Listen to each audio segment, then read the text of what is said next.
Hello. Chainsaw Man chapter, I should go back up. Chapter 160 or 176 just came out. I can't count.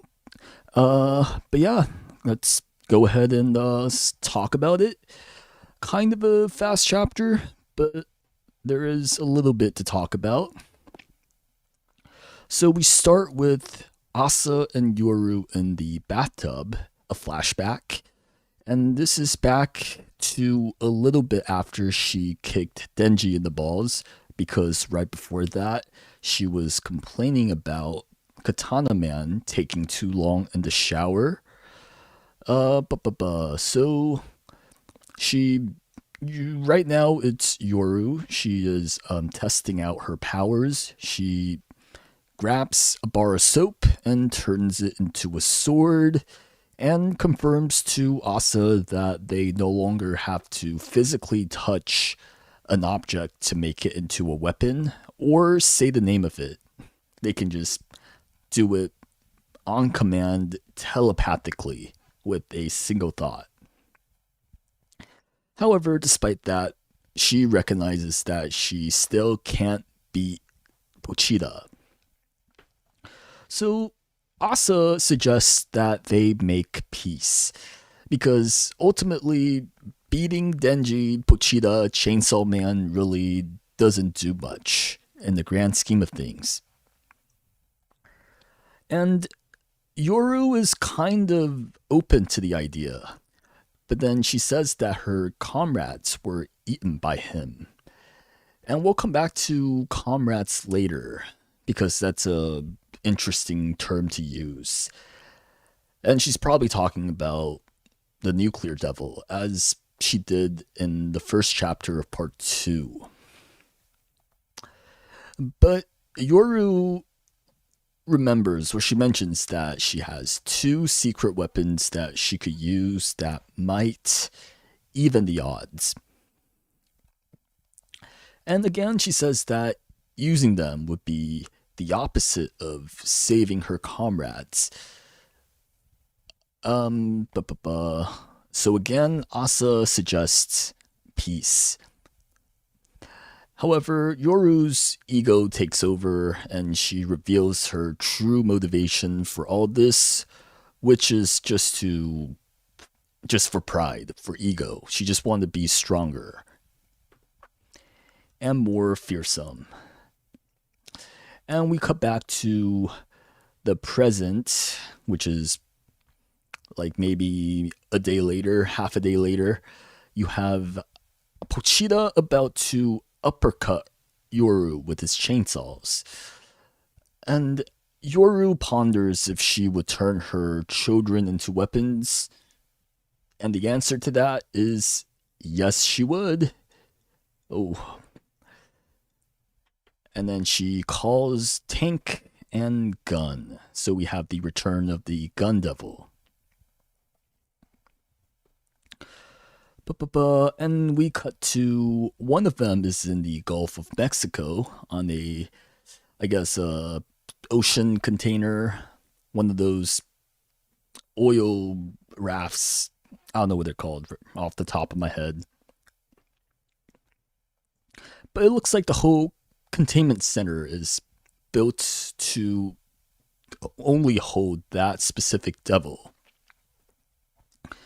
And the other one is in Mount Elbrus in Russia, Soviet Union. And for those that are wondering where it is, it's like on the edge of Georgia and Dagestan. So in like the more desert, mountainous country regions. I don't know if they're deserty. I guess they are. But just like the outskirts, borders of the Soviet Union. Okay, and I think it's a bit of a brain puzzle to figure out which is in which, the gun and the tank devil. Because previously we were told that the Soviet Union actually has more of the gun devil than the US, which is 28% to 20%. So by that logic, that should be the gun devil in Soviet Union. But on the on the other hand, like having a tank in the middle of the ocean seems like a logical way of containing it. But at the same time, it's kind of like the opposite of each other's symbol, Like America is known for guns, and the Soviet Union is known for their tanks, more so. So I think it's fun to maybe think about which one was locked in which. I kind of compared the sound effects to back when the Gun Devil showed up in part one. There wasn't really much sound effects when like it was shooting up the citizens when it was like right before it was fighting Makima. There was some sound effects when it was like possessing Aki, but those really don't match anyways, so that doesn't really tell me anything at all. So a bit open to interpretation. I would say that the Russia one, the Soviet Union one, the explosion looks more like a tank explosion than the gun of this one. That just looked like a big bullet hole. But it could be either one, to be honest. But anyways, Yoru gets her arms back, and she shoots Pochita through the stomach and through his arms. Which is how she gets the previously consumed devils out, because on the last panel, you see the mouth devil shooting out, probably very dead, and Yoru regains her two arms. Her right arm, a gun devil arm, and her left arm, the tank devil arm, which right now doesn't look like much, like doesn't resemble a gun or a tank. But she brought back the finger guns, which is what Makima used to do. And with the extraction of the mouth devil, we have people's mouths back, so they're no longer silent, which is a shame because I don't know if you guys noticed, but the past like 3 thumbnails, I drew the mouths on myself to prevent spoilers, and I had some fun doing that. So this is probably the last thumbnail that I'll get to do that. But yeah, that's the end of the chapter. So let's see. But yeah, so previously I kind of predicted that that's how she's going to get the Eaten Devils out. Not with a gun. I thought she was gonna like cut through his belly to do so. But regardless, the biggest question that people have following this chapter is probably Yoru's children. And before, people start calling Yoru mommy, MILF, or whatever, I don't think she physically gave birth to these devils to become their mothers. Rather, I think it's the idea that without war, there's not going to be any weapons, especially guns and tanks. So she's their mother in the sense that they only exist because of her. So without her, there would be no them. And that idea kind of translates to every weapon. So I think the biggest question for me is whether she can do the same to the other weapons hybrids. Because we know that hybrids kind of follow different rules than regular devils and fiends. So we'll see, or maybe we won't, but I think it's probably the biggest thing on my mind right now is whether she can do that to them as well. Not Makima, but the rest of them. And also the idea of children and comrades, because earlier in the chapter she called the Eaten Devils her comrades. Where is it? Like, Shit, I can find it.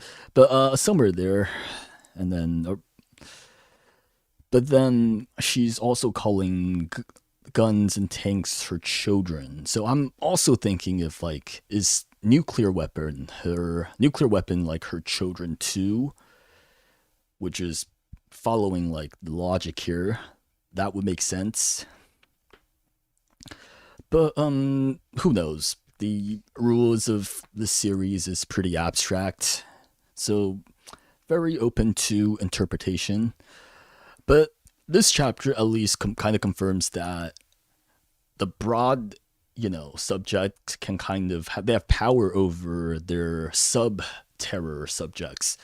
So like we kind of went over this a couple weeks ago briefly, but this chapter kind of makes it clear so that like the World War II devil probably has dominion over the Nazi devil had they not been eaten by Pochita.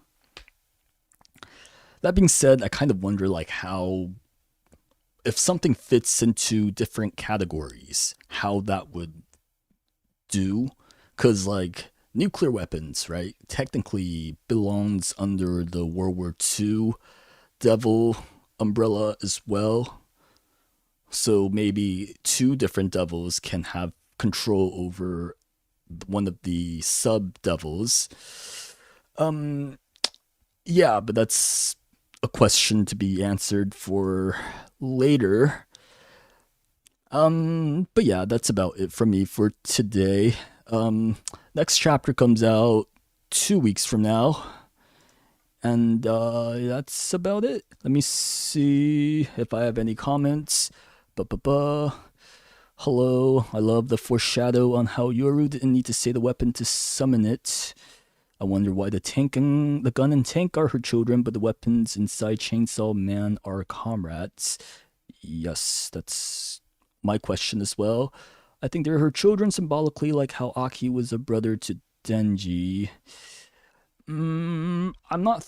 I don't know about like, relationship wise, but from this chapter, we can kind of see that Yoru does have some semblance of feeling towards her supposed children, where she's not like just sacrificing them. Or she is, but she's having some struggle in doing that, which is probably the first that we saw of her. And in the beginning of part 2, Yoru did say that the more guilt you feel about turning things or people into weapons, the stronger they are going to be. So in this case, I would assume that the gun and the tank devils are going to be stronger than they usually are.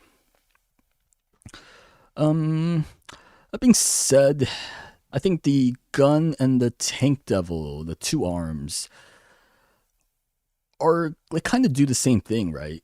When you think about it, because the gun shoots, and in the form of like the finger gun, it's already really strong in that Makima was able to shoot Pochita into space with it. So it's not like a regular pistol, it's like a big gun. And that's basically what the cannon of the tank is, just like a super gun. So I'm thinking that the tank side will be less attack and more like making her durable so that she can actually get hit by Pochita and not turn into a bunch of little tiny pieces. But yeah, speaking of the arms, I am a little disappointed that she got her arms back this soon, because personally I am interested in seeing lead characters deal with like loss of a limb. I think that's a interesting concept that's not really been explored through most manga, anime, or just even regular movies, novels, whatever that I've seen. So I'm a little disappointed that that's wrapped up this fast without any more development. But let's see. Do you think the gauntlets will be permanent? None of her other summons. Or, yeah, none of her other summoned weapons last and fell apart. That's a good question, actually. Um, from a narrative, or not a narrative, but like from the character needs, like Yoru, she needs arms.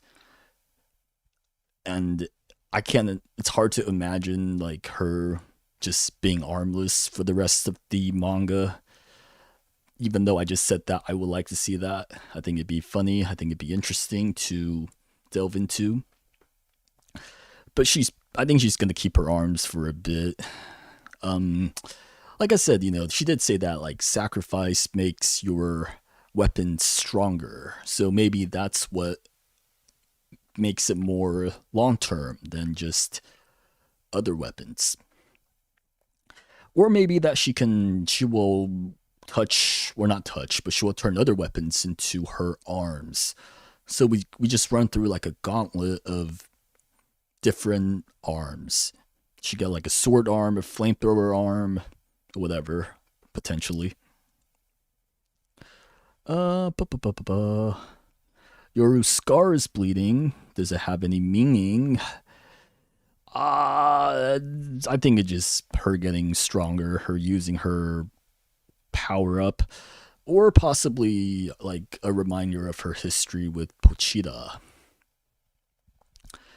Um, but yeah, her scar has been bleeding for some time. Uh, you can see it a little bit here. Her scar in this panel does look a bit different, or maybe just the angle. But yeah. Did Makima eat a bunch of Gun Devil parts? That's why she can use Bang. I don't think that's it, because Makima, her powers work by that. She can control whoever she thinks she is stronger than. So the moment that she beat the Gun Devil, in her mind, she is now superior to it. So she can just use part of his power. Again, the power system here is kind of abstract, because logically you would think that she can just manipulate him, but in this case, I guess she gains dominion over whatever the Gun Devil offers. That being said, she only beat about 20% of it. Actually, you know what? That reminds me of back to this question about whether this is the gun or the tank devil, because Makima already beat the 20% of the Gun Devil.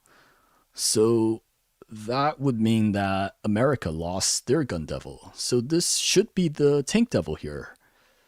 I know it's like Gulf of Mexico, but America probably controls it for the most part. So yeah, that's da, da, da. Um but yeah, that looks like the all the comments I have. It's all from Ghost Tav. Yeah, that should be it from me for today. I'll come back in about 2 weeks. All right, bye bye.